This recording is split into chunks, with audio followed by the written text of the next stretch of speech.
क्या आपने कभी गौर किया है कि हम अपने शरीर से पहले अपने मन से हार जाते हैं और वही हार धीरे धीरे शरीर पर भी लिखी जाने लगती है। आज की कहानी इसी रहस्य का दरवाज़ा खोलती है कि विचार सिर्फ कल्पना नहीं होते, वे भीतर की शक्ति को जगाने वाली चिंगारी भी बन सकते हैं।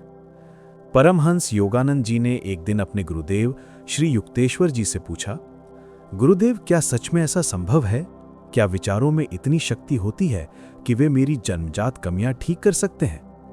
हमारे सोचे गए विचारों का असर हम पर कितनी तीव्रता से होता है। जब योगानंद जी को इसका उत्तर मिला तो वो भीतर तक हिल गए। बचपन से ही उनकी पाचन शक्ति कमजोर थी, इसलिए वजन हमेशा कम रहता। थोड़ी मेहनत में थकान घेर लेती, लंबी यात्रा के बाद शरीर टूट जाता और कई बार वे हीन भावना से भर जाते। कॉलेज के दिनों में उनके कमरे में किताबों से ज्यादा टॉनिक और ताकत बढ़ाने वाली दवाइयों की कतार लगी रहती। उन्होंने अपच मिटाने और ताकत बढ़ाने के लिए अनेक इलाज किए, पर लाभ नहीं हुआ। आश्रम में आने के बाद भी भीतर एक चिंता रहती कि इतने दुर्बल शरीर के साथ साधना कैसे होगी। योगानंद जी कहते हैं, एक बार मैं आश्रम के बरामदे में बैठा था, तभी गुरुजी की नजर मुझ पर टिक गई। उन्होंने अचानक कहा, मुकुंद, तुम बहुत दुबले पतले हो। योगानंद जी समझ गए कि शायद गुरुजी ने उनके भीतर छिपी हीन भावना पढ़ ली। ये बात उनके लिए दुखती नस पर हाथ रखने जैसी थी। योगानंद जी ने कहा, गुरुदेव, मुझे भी मेरी धसी हुई आंखें और ये दुर्बल शरीर अच्छा नहीं लगता। मैं बचपन से अपच का शिकार हूं, इसलिए शरीर कमजोर रहता है। औषधियों से भी कोई लाभ नहीं होता। युक्तेश्वर जी ने शांत स्वर में कहा, मुकुंद, औषधियों की एक सीमा होती है। तुम्हारी कमजोरी का कारण तुम खुद हो, क्योंकि तुमने अपनी शक्ति का उपयोग बहुत सीमित रखा है। तुमको हर जगह बीमारी दिखाई देती है। तुम अपनी कमजोरी पर इतना भरोसा करते हो कि तुम खुद ही कमजोर करने वाले विचार बोलते रहते हो। अगर तुम सोचो कि तुम स्वस्थ और बलवान हो और इन विचारों को पूर्ण विश्वास से मन में रोप दो तो अति शीघ्र स्वस्थ और बलवान हो जाओगे। योगानंद जी ने फिर पूछा, गुरुदेव, क्या सच में ये संभव है? क्या सिर्फ सोचने मात्र से ऐसा हो सकता है? क्या विचारों में इतनी शक्ति होती है कि वे जन्मजात बीमारी को भी ठीक कर दें? युक्तेश्वर जी बोले, बात केवल सोचने भर की नहीं है मुकुंद। अब तुम मेरे जीवन का एक अद्भुत अनुभव सुनो। एक बार मैं करीब 2 महीने तक टाइफाइड से पीड़ित रहा। शरीर बहुत कमजोर हो गया। बुखार उतरने के बाद भी मैं उसी हालत में अपने गुरु लाहिरी महाशय के दर्शन करने गया।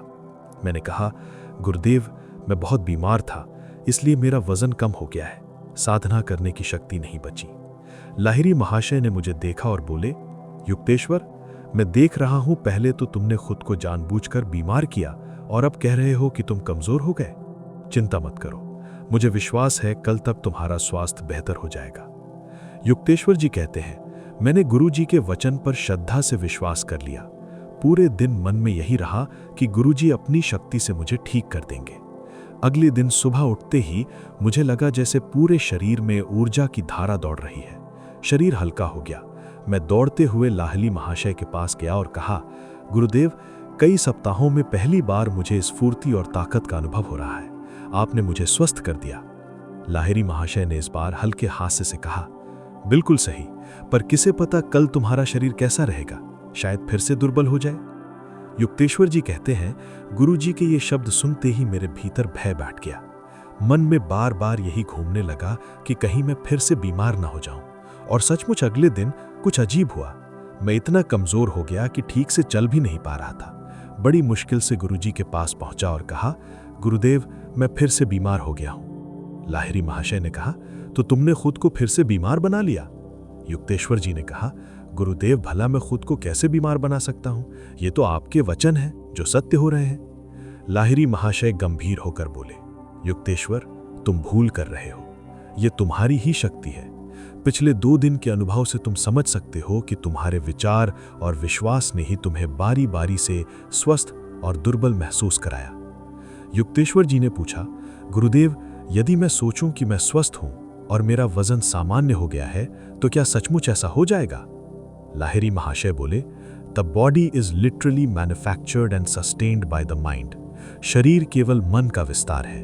मन जैसे विश्वास करता है, शरीर वैसा ही उत्तर देता है। और ये केवल शरीर तक सीमित नहीं, क्योंकि सचेत मानव परमात्मा की अनंत शक्ति की चिंगारी है। The human mind is a spark of the almighty consciousness of God.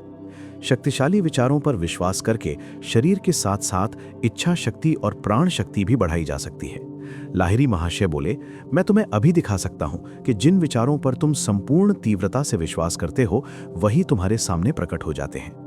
Yukteshwar जी कहते हैं, गुरुजी के शब्द सुनते ही मेरे भीतर एक विचित्र पूर्णता जाग उठी। मैं उस समय भी कमजोर था, पर उसी क्षण मुझे लगा जैसे भीतर से शक्ति लौट रही हो। शाम को मैं धीरे धीरे घर आया और गहरी नींद सो गया। बीमारी की चिंता और तनाव जैसे मिट गए। अगली सुबह मेरी माँ ने मुझे देखा तो घबराकर बोली, बेटा तुम्हारे शरीर में सूजन क्यों है, क्या जलोदर हो गया? असल में जलोदर में टिश्यूज के बीच द्रव्य भर जाता है और शरीर फूल जाता है। पर युक्तेश्वर जी कहते हैं, मुझे कोई बीमारी नहीं थी।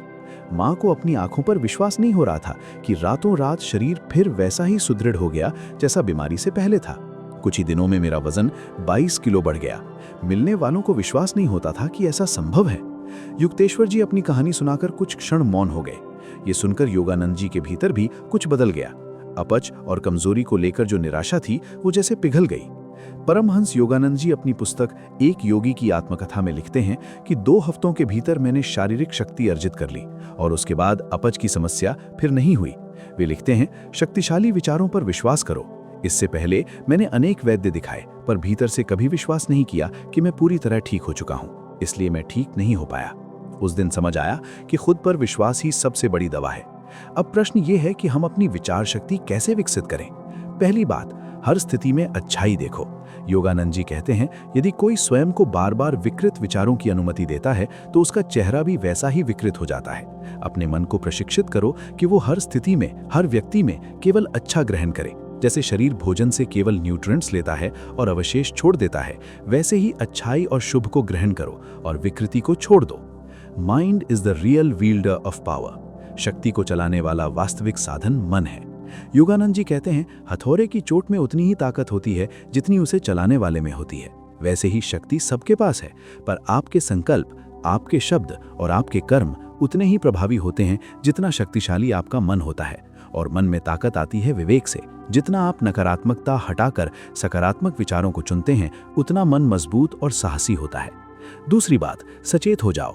विचार शक्ति का प्रयोग करने के लिए विचार आते ही उनके प्रति जागरूक होना जरूरी है, ताकि अच्छे विचारों को बढ़ावा दे सको और कमजोर करने वाले विचारों को छोड़ सको। ये तभी होगा जब चेतना का स्तर ऊपर उठेगा। इसके लिए ध्यान का अभ्यास करो, ताकि बिना जजमेंट और रिएक्शन के हर अच्छे बुरे विचार को देख सको। ध्यान में नॉन जजमेंट का अभ्यास चेतना को ऊंचा करता है, अलर्टनेस बढ़ाता है और उसी अलर्टनेस में हम शक्तिशाली विचार चुन पाते हैं। इसलिए विचारों की शक्ति जगाने के लिए ध्यान अति आवश्यक है। तीसरी जरूरत है कंसंट्रेशन। बाहर के डिस्टर्बेंस और भीतर उठती इच्छा से मन बार बार विचलित होता है, थकता है, कमजोर पड़ता है और शक्तिशाली विचारों को टिकने नहीं देता। इसलिए एकाग्रता विकसित करो। कैसे? योगानंद जी कहते हैं, एक उच्च और शक्तिशाली विचार पकड़ो, जैसे मैं मन का मालिक हूँ, ये मुझे छू नहीं सकता, या मैं सतत आनंद और ऊर्जा से भरा हूँ। इस विचार को बार बार सोचो, इसका चित्र देखो, इसके प्रभाव को शरीर और सिर में बार बार महसूस करो। जो पाना चाहते हो उसे आंखों से ओझल मत होने दो। ये भी प्रार्थना है और इसी से एकाग्रता बढ़ती है।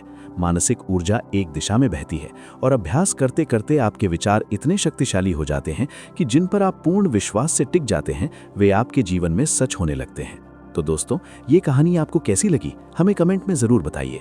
अगर आपको पसंद आई हो तो कमेंट में नमो बुद्धाय लिख दीजिए और ऐसी ही प्रेरक कहानियों से जुड़े रहने के लिए सब्सक्राइब करना न भूलें। फिर मिलते हैं अगली कहानी के साथ। तब तक के लिए नमो बुद्धाय। धन्यवाद।